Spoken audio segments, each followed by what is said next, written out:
রাম রাম ভাই, সবার কাছে একটাই এখন চিন্তার বিষয় হচ্ছে কবে আমাদের জয়েনিং লেটার আসবে।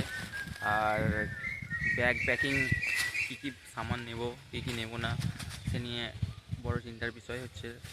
ঠিক আছে, কারণ কি জয়েনিং লেটার বা ওখান থেকে কোনো কিছু ইনফরমেশান না পাওয়া পর্যন্ত আমরা মানে কেউই ঠিকঠাকভাবে কিছু করতে পারছি না। ঠিক আছে, আমিও একজন হচ্ছে 113 রাজপুত এবারে টিএতে সিলেকশন ক্যান্ডিডেট একজন।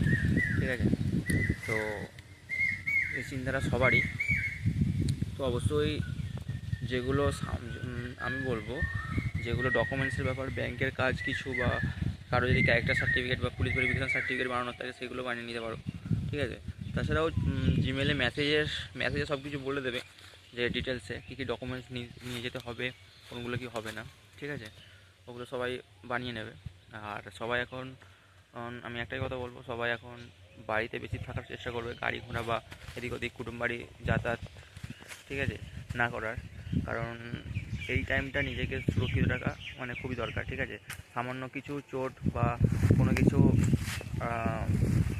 এ মানে জয়েনিংয়ে অনেক সমস্যা হতে পারে। ঠিক আছে, এই কারণে বলবো নিজেকে এখন সুরক্ষিত রাখো, সাবধানে থাকো। ঠিক আছে, ব্যাস এটুকুই। আর সবাই বলছিল যে পরবর্তী র্যালি কবে আসবে। পরবর্তী র্যালি আসবে, ঠিক আছে, অফিসিয়াল ওয়েবসাইট এখনও কিছু বলেনি অফিসিয়ালভাবে। যেগুলো সব ভাইরাল হচ্ছে এগুলো ফেক।